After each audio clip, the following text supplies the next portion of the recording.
Welcome to my channel. This is Hot Mess, Hot Glue. My name's Lynn. Let's have some fun.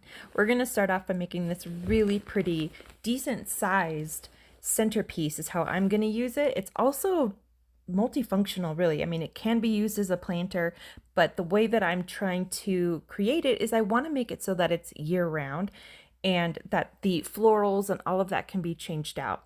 This thing, when I finally got it loose, I was like shocked, and luckily my hand wasn't in the way because I feel like I would have took a finger off. So deconstructing the strings and all of the paper. This is one of the larger home signs from Valentine's Day decor, and I have two of them, and so I was determined to use them up and just to reinforce the back, because as you probably know, they're not extremely thick. They're not terribly flimsy either, but sometimes some added reinforcement's nice. So I'm just going to sporadically put some of these larger craft sticks that I just happen to have in the craft room, but you really don't need them. Once they are on, I just added some tumbling tower blocks, and that was just going to kind of raise this piece up a little bit. But if I didn't have the craft sticks kind of going all the way around, then when I went to go put on the blocks, they wouldn't be even, and I'm trying my best to make this as even as possible and give it a little bit of extra stability.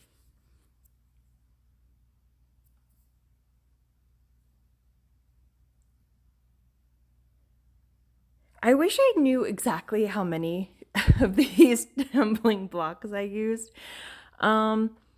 I think if I were to guess, I probably went through 4 of the extra tall, I think the 72 piece packs with this project.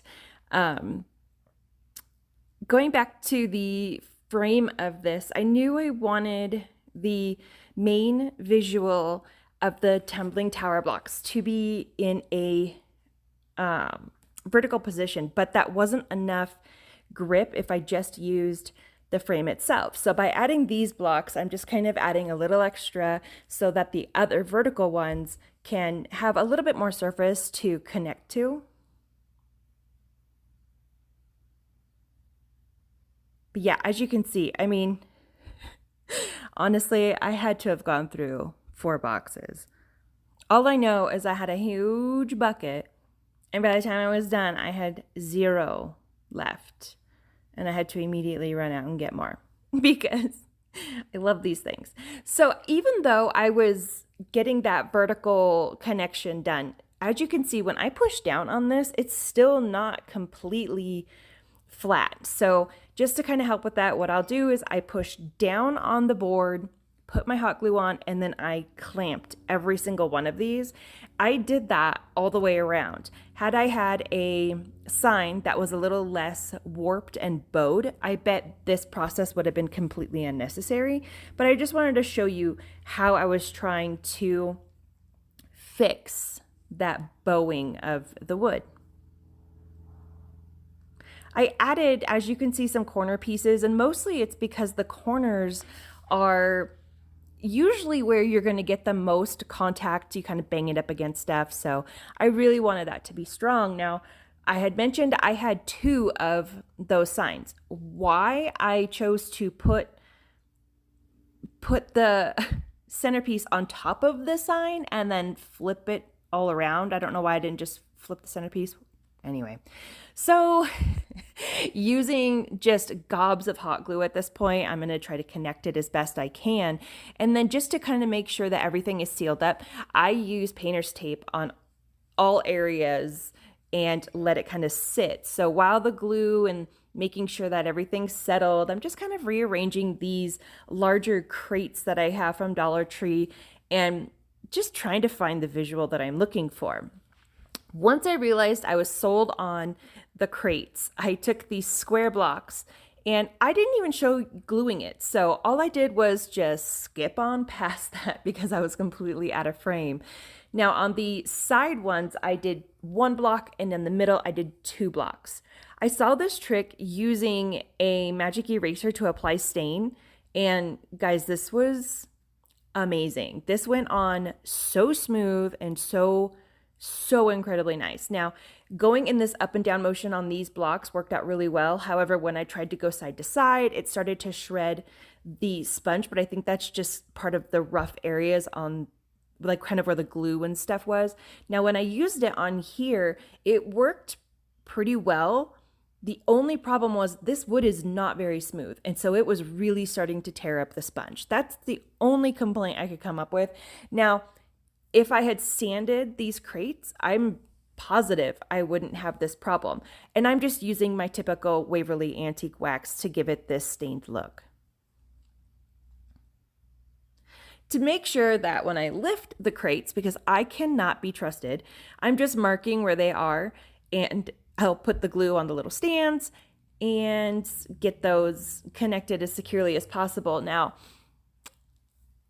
I don't know if you noticed, but this guy here on the right, yeah, that guy's crooked.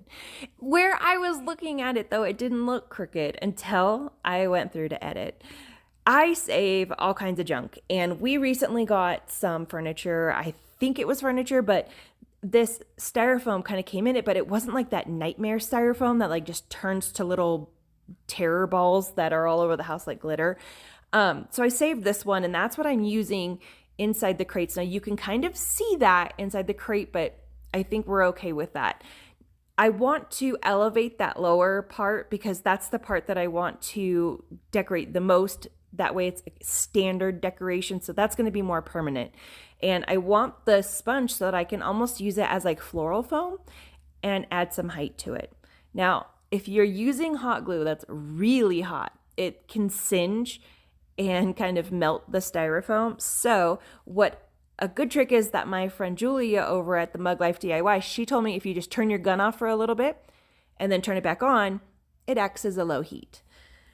Moss is, there's a love-hate relationship with this stuff. As you can see, I'm trying to keep it within a bowl, and I'm just placing it around all over the top portion, and this is going to fill in that blank space between the centerpiece frame and the planter boxes on top.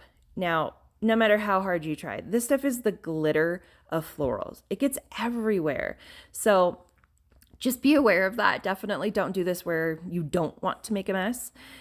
Lamb's ear to me is an all season, all year long floral decor. So I wanted to add that, and I always cut up almost all of the florals, even these little leaves. Normally if they're going in a vase, the lamb's ear I don't cut, but once I kind of find where I want them, the moss and the lamb's ear are going to be the only things that I glue as far as florals and decor. Everything else, I really want this to be interchangeable. I want to be able to remove the styrofoam and add maybe a candlestick and some candles, or even at Christmas time, I think some evergreen would just look really pretty in there. But again, to me, the lamb's ear is something that I use in my floral decor all year long. I realize I probably have like a control issue. I mean, look, I'm just going to glue you down. No, you can't lay naturally. I'm going to force you to go over this way. And you, like, that just screams control issues. Here are the florals that I use. I tried to just get some still pictures. Now, the colors of the florals that the Dollar Tree is carrying right now are definitely on point. They are so pretty and so vibrant. So I hadn't picked up much, but I definitely got some of the main colors I knew that I was going to be incorporating in this year's fall decor. I just went with the fall florals, one because I was excited to use them, but mostly because I like the colors no matter what. When I start getting more of the pumpkin decor and little pumpkin picks, I'm definitely going to go back in and add some more of those. I just didn't have much. I don't know what happened here, but guys, I get distracted. So did I show you how I put all the flowers in? I mean, I thought I did, but here's the end result. Now, I really, really like this piece. This is actually the biggest piece I've ever made, and I just think it came out so good. Let's move on to the next project. This is just your standard Dollar Tree sign, and I've got several of these a while ago now. That part does not come off that easy. I was just showing off. And when you do go to remove it, just go slow and be careful.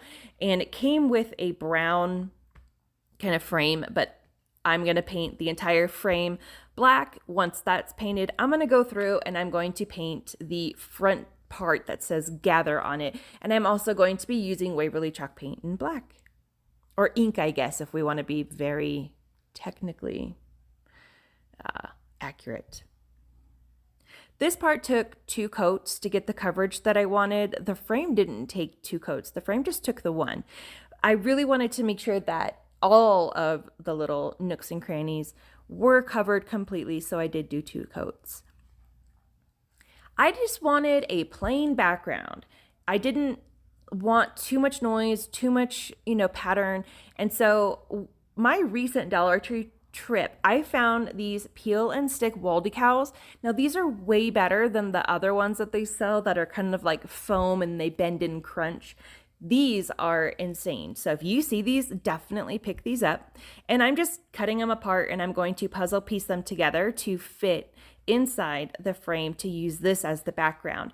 I feel subway tile is pretty universally farmhouse, and I think it's pretty timeless as well. So that was why I went with this as opposed to like maybe a scrapbook paper or something like that. They cut really easy also, and so getting it down to the proper shape is absolutely easy. I'm actually really excited to use these in further DIY projects in the future. I had a little picture up here in the corner a little bit ago, and me and some of my friends just got together. We thought it would be fun if we used some Dollar Tree items to create some farmhouse decor. I'll introduce you to them later on down the road, but I just wanted to let you know. And this just needed some dimension. It needed some character, just that flat black.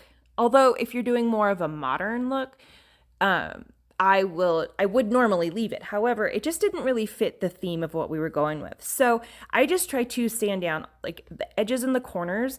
And if you look at the picture here, you can see what I mean by that. And that's just where I wanted to emphasize and kind of bring out the lettering. Now, the paint went on heavy. I didn't put it on heavy. The paint went on in a heavy coat. So now I have to go through and fix the paint issue. And just using an emery board, I've used this before in other videos. This is the best way that I can use for getting in those crevices and getting them sanded down. And taking the time to do this really does give you a more finished, polished end product. And it doesn't take long, but it is worth the time and the effort to do that. All right, this guy is all done. So just using a little bit of wood glue and hot glue, all we have to do is put it together. And again, I know I mentioned, that's why I'm mentioning it again. A few of my friends, we got together and we decided that we were going to, again, just let's see what we can make that's farmhouse using Dollar Tree items. And Dollar Tree's got some pretty great stuff out. And so I think we all got really, really lucky with what we found. So if you're looking for just kind of different ideas or whatever, that's what's kind of nice about working with a group of friends, is even though we like the same stuff and we're kind of similar in some of our techniques, we can be given the exact same materials and we're going to come up with something completely different every time. And so if you guys feel like binging a little bit and getting some different ideas, I would say just go check out the playlist if you're interested in seeing those. I will get the girls in the other channels up here right now. They're going to be up in the top of the screen. I really wanted to make sure that I had this frame put together as strong as possible. So I did use some clamps to hold it down. And then I had to add a little bit of glue here and there. Now with the glue, and I used, again, wood glue and hot glue, but go very, very light with both of them, because when you push these two pieces together, you don't want all of that glue then like oozing out. Oozing. You don't want it squeezing out the sides, because then it just looks messy. If it does, do your best to clean it. Here it is, and I really like this. There's just something about this that's so simple. And again, this can be year round. I can add little florals or decorate it on the side. Our next project, this one was a ton of fun. So I found this huge pet, they call it a pet, I want to say placemat, but I think it's just a mat, but it might be a placemat. And it comes in white as you saw, but it was very shiny. So what I wanted to do was give it a flat coat. That way when I went to do any kind of painting on it, there was just a better surface for adhesion. Now, again, at my recent Dollar trip, I went, it's not a Dollar trip, it's a Dollar Tree trip, I guess. When the last time I went there to go shopping, oh my goodness, I found also these vinyl self-adhesive decorative pieces, I guess. This one's huge. I mean, as you can see, it's really big and it's got such a pretty print on it. So I decided to give this a shot and see how I liked working with this material. And I wanted to create a border. And so wherever I knew that the vinyl wasn't going to be covering, that's why I'm creating this kind of like a black border behind it. Now, I went a little bananas here. I mean, I might as well have painted the whole thing. I don't know why I left such a small circle, but you also might notice I squared off all the sides because the way that I had it before, it just wasn't great. Now, you guys, the struggle on this, I mean, look at me. And I have this sped up, okay? Yeah, right there. It tells you, just do that. So that was a bit embarrassing. And look how easy that is. So I actually contemplated just leaving that out so that I didn't embarrass myself. But at the same time, we're here to have fun. So let's just take it as we go. The paper stuck to this really well. I had no bubbles, no anything. I'm really excited to use this one also in the future. I had no idea what I wanted to do with it though. This one really just kind of like made it up as I went. And the 2022 new calendars that Dollar Tree's put out are really cute. And I found this picture and I thought that this one would go the best. And so I'm just trimming up the sides and just kind of cleaning it up and making it a little bit more presentable. Now, again, because I'm making this up as I go, there's just still that thought process. And once I got it all trimmed, I didn't like it. I went back to the calendar. I found this picture. I even went to a completely different calendar, kind of looked at that. Then I went back to this cute guy and I'm just using all the paper scraps, all the little decorative details that I can think of just to give this guy some personality. In the end, I just decided I didn't like any of them and I just kind of went a completely different route. Now, I was rummaging through my scrap pile earlier and I found these white handles that were on a large Dollar Tree bucket that I had cut off. So I decided that it might look kind of cool if we gave this more of like a tray appearance. So I'm just wrapping it in jute twine and I also got this at the Dollar Tree. Now, I really wanted to make sure that this was completely covered. I didn't want any of that white showing through, mostly because it's a very bright white and I kind of dulled down the white color when I used that Behr spray paint. So I just didn't want that to show. I was able to attach the handles with just some hot glue and they are super light. Now I did go back through because I can see still just a little bit more of the white where those two connected. So the jute cord did really well. It really just kind of hid everything. It covered up that white portion. And instead of, just putting it on the handle, I go ahead and decide, well, this is fun. Why don't we just take this and wrap it all the way around? So I'm just going to stick the hot glue and the twine down into this little crevice. You can kind of see where the two paint colors separate. There's the black and the white. In there, there's just this little crevice and this jute cord fits absolutely perfect in there. And so you don't have to worry about putting it on in a straight line. You just follow the crevice as a guideline. And you see I get a little overzealous right here and I go right over where the next little handle is. So once I got the other handle on, then I went back through and I decided I was going to put that jute cord everywhere. Well, even though I decided that, I saw this greenery and I was like, oh, what can I do with that? And then I found this little loop that is part of the summertime play kit. It's the horseshoe game. I did a project earlier on this year using another one of these. And I just believe it was the last one that was left over. And I start twisting this and I start covering it. And then I realize, wait a second. Now I have two partially worked on projects on one project. So yes, guys, very easily distracted. So I get my life together and I finish up wrapping the tray itself. Now, I had mentioned I was in my scrap pile looking for that little wreath, and I found this little thankful sign, which was also from a Dollar Tree sign that I used during a watermelon decor. I also came across a new, like a different wreath. Now, the white one here, that actually is the top to one of the white wire baskets that you get at Dollar Tree. I had used the wire itself for something else. It was like around the house. And so instead of using the little one, I went ahead and used the big one. Again, easily distracted. I got up, I had an apple, and when I came back to finish this, I never hit record. Luckily, it's all pretty easy. It's just getting some florals and putting them on where you like them. So I apologize for that. This next project is extremely fun. I have the house-shaped frames, as you can see here, and I've got 4 of them because I'm going to use all 4 of them. Once you get them all completely taken apart, you're not going to use the glass portion of these, so you'll just want to set the glass part aside. And I'm using this leveling ruler because I thought that this would just give me kind of a leg up on making sure I had the right size. I did use my, I want to say they're like wire cutters, or I don't know, tin shears, I think is what they're called. And it cut through the frame actually pretty well. So now we're going to construct the actual lantern itself. I only cut 2, and as you can see, I'm reassembling those 2 and I'm gluing them together. And I want the inside portion where the glass was, those 2 sides are going to meet together so that what you see on the outside is much more clean. The only 2 of them got cut, like I said, because you want this one to be completely full. And then once these are all glued on and secure, then I go back in and then it's going to be time to just assemble them. I was thinking, a clamp. What's the next best thing to a clamp?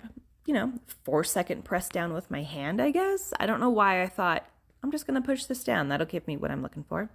You can see here, there's like a crevice again in between where the 2 frames meet. So here I am. Oh, look. Oh yeah, there we go. That's the view you want. You can't see anything I'm doing. I guess the only good thing is you can get a little close-up view of what I mean by the seam where the 2 frames meet. I'm using Surebonder's detailed hot glue gun in this one because using the detailed tip, I can kind of put the tip onto the seam, and then as I'm gluing it, I'm kind of pushing it down and smearing it. It's kind of hard to explain, but it gets the glue in there and it leaves a nice clean line. When you're going to go to assemble this, I recommend definitely using wood glue, but because I am also extremely impatient, I did hot glue and wood glue, and that just kind of gives you the short-term, long-term hold. And you do this to both sides. So you glue one side and then you rinse, repeat onto the other side. Now there are some blocks here that, again, I don't remember. I mean, I know when I did them, I just don't know why I didn't show doing that. All it was to take this base of a tall cloche. I used to always call them a cloak. I don't know. And then I heard everyone else calling it a cloche. So I'm using that as the little kind of candle base and display base for this lantern. And it only takes a little bit of hot glue to assemble that. Now for the top, I'm just taking a lid from one of Dollar Tree's little white containers. My son took the container, he took it outside, and I'm just not going to scrub out all that dirt. So I'm going to mark it. Yeah, I did try marking it with a pencil first. I did that. And then I realized the pencil doesn't mark well. So we're going to add some hot glue once we get our places marked. And we're going to do some more glue just to make sure that it's nice and stable. I don't want this to just pop off. So with a little bit more glue here, okay, a pound of hot glue. Now, these stickers are super fun. I really like to use them as that decorative accent on these. I did a white base coat with just some chalk paint, and then I took them outside and painted them black with some spray paint. And they have a great sticky back to them, and so they stick to almost anything really well. Look at that scrap pile coming in handy again. I'm just assembling a tiny little top for the lantern itself, and this was just like a fruit medallion and like a large, it's not even a bead, it's just like a ball. I think it was like I don't know. It probably came off something. But anyway, we can't leave it yellow because that's disgusting and it doesn't look right. So we're going to make everything match and give it a couple coats of our black chalk paint. To dull down some of that yellowish tint that the frames have, I'm just going to dry brush a pretty heavy coat of just white Waverly chalk paint. I did this all over the frame, inside and out. And then I also wanted to bring out the details and kind of mute the top and the cloche frame. So again, I just dry brush over that. And I really like the way that the kind of detail on the rim of that really starts to become more noticeable.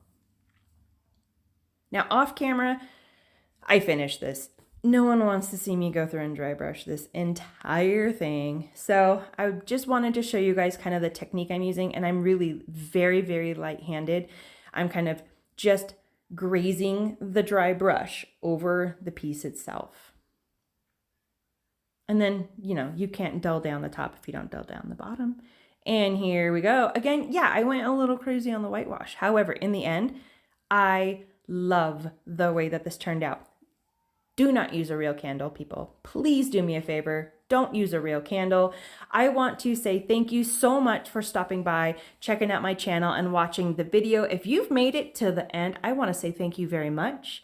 For this video, to get the good old giveaway kickoff going again, let's do a cat emoji, because as you saw, my cat just would not leave the centerpiece alone. Again, if you like the content, please, please, please consider subscribing. If you hit that bell, you'll be notified every single time I upload a video. If you just like this video, but you don't really want to subscribe, if you wouldn't mind, can you still give me a big thumbs up, because that helps my channel grow here on YouTube incredibly. It's been absolutely so much fun so far with my channel, and I really want to see where we can go with this. And look at these flowers though. Can we just take a minute? Look at the colors of these things. I cannot wait to go back and get more florals, because they're pretty intense. And I'm just digging these fall colors, and I'm getting real excited, guys. Until next time, thanks again. Bye.